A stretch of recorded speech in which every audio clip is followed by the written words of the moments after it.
কয়েকদিন ধরেই আপনারা শুনছেন অ্যামকা শব্দটি, AMCA, advance medium combat aircraft. এই শব্দটা আপনারা শুনছেন। কেন্দ্রীয় সরকার ইতিমধ্যেই এই অ্যামকায় অনুমোদন করে দিয়েছে এবং একটি নতুন সময়সীমাও ধার্য হয়ে গিয়েছে।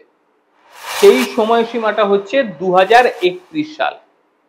অ্যামকায় পঞ্চম প্রজন্মের ফাইটার জেট, তার একটা প্রোটোটাইপ আমরা দেখতে পাবো।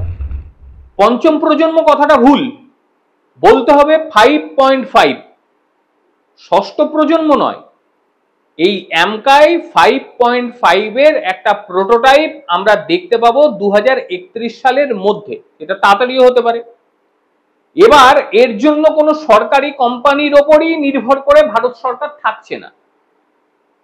বিশ্বের অন্যান্য বড় বড় দেশ তারাও তাদের সরকারি কোম্পানির উপরে সম্পূর্ণ চোখ বন্ধ করে থাকে না। বিভিন্ন সময়ে তারা বেসরকারি কোম্পানিকেও আহ্বান করেন এবং একসঙ্গে কাজ করার জন্য বলে। সেটা আমেরিকাও বলে, রাশিয়া বলে, চীন বলে, জাপান বলে।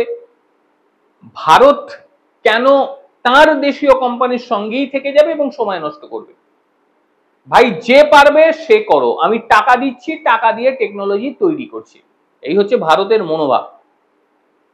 ইতিমধ্যেই গুরুত্বপূর্ণ কয়েকটি পদক্ষেপ নেওয়া হয়েছে। একটু আগেই যেমনটা বললাম, সরকারি কোম্পানির মধ্যেই যেটা সীমাবদ্ধ থাকবে তা না, বেসরকারি কোম্পানিও এর মধ্যে আসছে। এমনটাও হতে পারে যে আমেরিকান কোম্পানিও এখানে এসে কাজ করছে। তবে সবার মাথায় ডিআরডিও তো থাকবেই, তাদের তত্ত্বাবধানে পুরো কাজ হবে, এটুকু স্পষ্ট। কিন্তু কারা আসছে? দেশীয় বেসরকারি কোম্পানির মধ্যে সবার আগে যদি নাম সামনে আসে সেটা টাটা। আপনারা জানেন বহুদিন ধরে ভারতের প্রতিরক্ষা ব্যবস্থায় এরা নিজেদের পরিষেবা দিয়ে আসছে। বর্তমান সময়ে যদি বলেন, সেই সময় আপনারা মাহিন্দ্রার কথাও বলতে পারবেন। বহু কিছু মাহিন্দ্রার তরফ থেকে দেয়া হয়েছে এবং এই কোম্পানিগুলো ভীষণভাবে বিশ্বস্ত, ভীষণ বিশ্বস্ত। এবং এই প্রকল্পটি যাতে খুব তাড়াতাড়ি করা যায় সেই ব্যাপারেও নির্দেশিকা দেওয়া হয়েছে।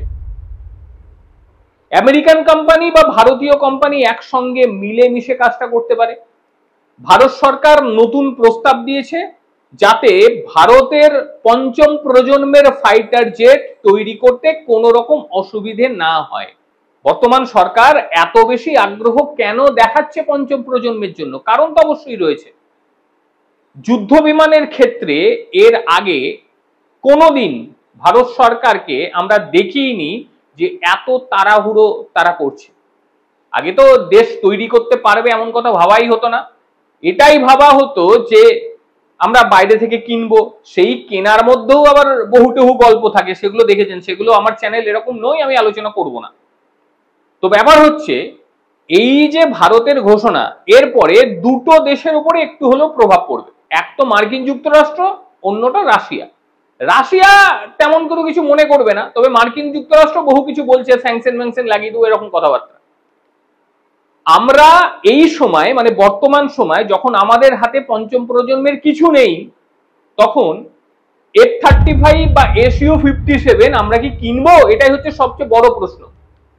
কিন্তু অনেকের বক্তব্য যে এইগুলি কিনলেও সেটা সংখ্যা অনেকটাই কম হতে চলেছে।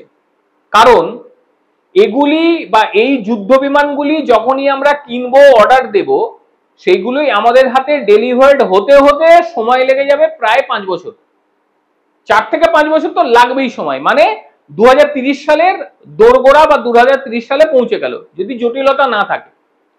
কিন্তু এই 2030 সালের মধ্যে ভারত তো নিজের প্রজেক্ট নিয়ে চলে আসবে, ভারত নিজেই তৈরি করে ফেলবে। তাহলে বিনা কারণে অতগুলো টাকা খরচ করাটা এই মুহূর্তে সমীচীন কি হবে? এটাও বড় প্রশ্ন, আপনারা বলবেন কিন্তু। আর যুদ্ধ বিমানের দিকে যদি ভারত তাকায়, সাম্প্রতিক সময়ে অপারেশন সিন্দুর আর তারপরে একটা জিনিস বোঝা গেছে যে পাকিস্তানের সঙ্গে লড়াই করাটা একেবারে সহজ। এই মুহূর্তে F-35 বা Su-57 এর প্রয়োজন অতটা নেই আমাদের হাতের কাছেই যা আছে যথেষ্ট। পাকিস্তানের মধ্যে চীনের তৈরি যে প্রতিরক্ষা ব্যবস্থা রয়েছে HQ9, সেই HQ9 আমরা পুরোপুরি ব্যর্থ করে দিয়েছি, এটা প্রমাণিত হয়েছে। ভারত জাতিসংঘে নোট দিয়ে, যাবতীয় রেকর্ড দিয়ে সেটা প্রকাশ করে দিয়েছে।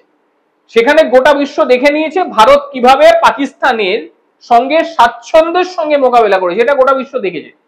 এবং তারই সঙ্গে HQ9 সাংঘাতিক হারে ক্ষতি করে দিয়েছে, এবং এমন ক্ষতি যে ভবিষ্যতে তারা তাদের এই বায়ু প্রতিরক্ষা ব্যবস্থা তৈরি করতে রীতিমতো কালঘাম ছুটবে, এবং সেটা প্রায় 5 থেকে 6 বছরের অধিক সময় লেগে যাবে। কারণ তারা যদি চেষ্টা করে S-400 কিনবো, সেটা সম্ভব। তার আগে S-400 বলতে গিয়ে একটা কথা মাথায় চলে এসছে, পাকিস্তান বলে যাচ্ছিল না S-400 আমরা ধ্বংস করেছি, তার কোনো প্রমাণ পাওয়া যায়নি, গোটা বিশ্বের কাছে হাসির রোলে পরিণত হয়ে গিয়েছে পাকিস্তান।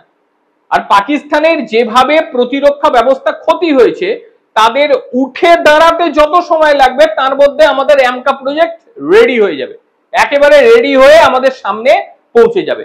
আর এই সময়ের মধ্যে পাকিস্তান নিজের প্রতিরক্ষা ব্যবস্থাকে সাজাতে তাদেরকে কি কি করণীয়, তারা মূলত চীনের কাছে যাবে। চীন তো বলবে যে সেই HQ9 আমি ভাই তোমাদের দিচ্ছি, তোমরা নাও। আর HQ9 এর কি হাল ভারতবর্ষ করেছে সেটা সবাই দেখেছে। এছাড়াও পাকিস্তানের কাছে S-400 বা মার্কিন যুক্তরাষ্ট্র বা তৃতীয় কোনো বিশ্বের কাছ থেকে প্রতিরক্ষা ব্যবস্থা নেওয়ার মতন কোনো অর্থ নেই।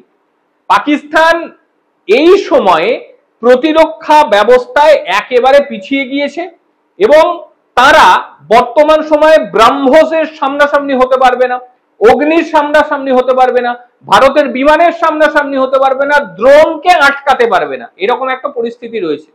কাজেই এটা একটা সুবর্ণ সুযোগ।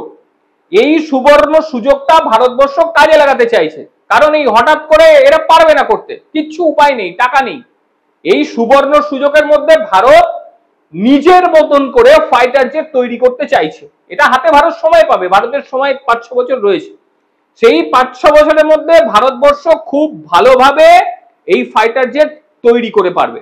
এবং এই মুহূর্তে 35 বলুন বা 57 বলুন, পাকিস্তানের জন্য কেনার প্রয়োজন নেই, মানে যা আছে পাকিস্তানের জন্য যথেষ্ট। কিন্তু এই কটা বছরের জন্য কিনতে হবে, কারণ কিভাবে কি হতে পারে বলা খুব মুশকিল। কিনতে হবে, পরিমাণটা বড্ড কম, অতিরিক্ত কেনার কোনো প্রয়োজন ভারতের এই মুহূর্তে নেই।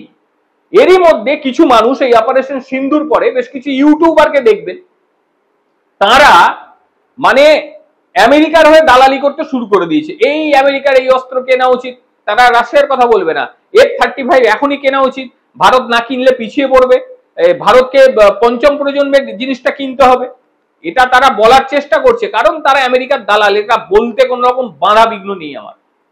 অপরদিকে এই যে অ্যামকা দিয়ে ভারত নিজস্ব জিনিস তৈরি করতে পারবে, এবং এই প্রকল্পটি 5.5 এটা যখনই তৈরি করবে আমরা তার ধারে কাছে পৌঁছে যাব যখন 6ষ্ঠ প্রজন্মের ফাইটার জেট ঠিক আসবো করবে। তার আগে আমাদের 5.5 থাকছে, এবং সেটাকে আপগ্রেড করে ঠিক পৃথিবীতে যখন 6ষ্ঠ প্রজন্ম পুরো মাত্রায় পৌঁছে যাবে তখন আমরা মাত্র 0.5 পিছিয়ে থাকবো, এবং সেটাও খুব তাড়াতাড়ি আমরা রিকভার করে নিতে পারবো নিজস্ব প্রযুক্তিতে। এবং যখন ভারতবর্ষ এই অ্যামকা প্রজেক্টে সফল হয়ে যাবে তখন দেখবেন চীন 6ষ্ঠ প্রজন্মের কাছাকাছি পৌঁছে গেছে কিংবা তৈরি করে ফেলেছে, আমরাও খুব বেশি পিছিয়ে থাকবো না।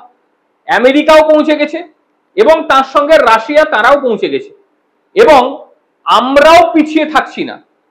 এই সমস্ত ক্ষেত্রে ভারতবর্ষের এই মুহূর্তে F-35 কিংবা Su-57 এর উপরে অর্থ বেশি পরিমাণ নষ্ট করাটা একেবারে বোকামি, কারণ এইগুলো দিতে তো 3 থেকে 4 বছর লেগেই যাবে। আর 2030 সালের মধ্যে আমরা নিজস্ব প্রযুক্তিতে 5.5 প্রযুক্তির যুদ্ধ বিমান হাতে পেয়ে যাব, আর হয়তো কয়েক বছর আমাদের অপেক্ষা করলে পরে আমরাও 6ষ্ঠ প্রজন্ম তৈরি করে ফেলতে পারবো। তো এই হচ্ছে মূলত বিষয়, কিন্তু এর মধ্যে কিছু বিষয় তো মাথায় কুটকুট করে আর কি। সেটা হচ্ছে আমাদের এখনো পর্যন্ত নিজস্ব নির্ভরতার ইঞ্জিন নেই। আমেরিকাও নিজের উপরে নির্ভরশীল, চীনও নিজের উপরে নির্ভরশীল, রাশিয়াও নিজের উপরে নির্ভরশীল, কিন্তু বর্তমানে যদি আমরা বলি আমরা এখনো পর্যন্ত 4.5 এই ইঞ্জিনের ধারে কাছে আমরা পৌঁছতে পারিনি। 5ম প্রজন্মের ইঞ্জিন আমরা তৈরি করছি, 5.5 ফাইটার জেটের ইঞ্জিন অ্যামকা প্রজেক্টের মাধ্যমে তৈরি হবে, এবং এটা হবে। যেভাবে ভারতবর্ষ উঠে বেড়ে লেগেছে এটা হওয়াটা আর শুধুমাত্র সময়ের অপেক্ষা। গোটা বিশ্বে ভারতবর্ষ দেখিয়ে দেবে তারাও এই ধরনের ফাইটার জেটের ইঞ্জিন তৈরি করছে, মাত্র 3 থেকে 4 বছরের মধ্যে এগুলি আমাদের সামনে চলে আসবে। এবং ইতিমধ্যেই আমেরিকান যুক্তরাষ্ট্র F-22 রয়েছে, F-35 ফাইটার জেট রয়েছে, চীনের J-20 রয়েছে, J-35 রয়েছে, রাশিয়ার Su-57 রয়েছে, এবং এইগুলোর দিকে আমরা হয়তো তাকিয়ে রয়েছি যে এগুলো রয়েছে, এগুলো আমরা নিয়ে নেব। কিন্তু বিশেষজ্ঞরা বারংবার একটা বিষয় বলছে যে এইগুলো নেওয়া মানে পয়সা নষ্ট ছাড়া কিছু না। সেই পয়সাটা যদি আমরা অ্যামকাতে বা আমাদের কাবেরী ইঞ্জিনে দিই, সেই ক্ষেত্রে যথেষ্টই উপকৃত হবে। কাবেরী ইঞ্জিনকেও ব্যবহার করা হবে, সেটার জন্য ভারতবর্ষ পরিকল্পনা গ্রহণ করে নিয়েছে। আর অ্যামকাতে ইতিমধ্যেই 15,000 কোটি টাকা বরাদ্দ হয়ে গিয়েছে, সব মিলিয়ে $1.8 বিলিয়ন অনুমোদন হয়ে গিয়েছে। কিন্তু এই বিষয় নিয়ে এখনো পর্যন্ত সেইভাবে তথ্য আমাদের সামনে আসেনি। তথ্য এলে অবশ্যই জানাবো আপনাদের। কিন্তু ভারতবর্ষ এই যে ডিসিশন নিল যে পঞ্চম প্রজন্মের ফাইটার জেটকে অতিরিক্ত মাত্রায় না কিনে অল্প সংখ্যক কিনে রাখা এবং ওয়েট করা, 2031 সালের মধ্যে ভারতের নিজের তৈরি ফাইটার জেট 5.5 সেটা হাতে চলে আসবে, এটাই অনুমান করা হচ্ছে। আপনাদের ঠিক কি বক্তব্য অবশ্যই জানাবেন। প্রত্যেকে ভালো থাকবেন, সুস্থ থাকবেন। আবারও দেখা হবে অন্য কোনো দিন অন্য কোনো বিষয়ে। ততক্ষণের জন্য নমস্কার, সুস্থ থাকবেন।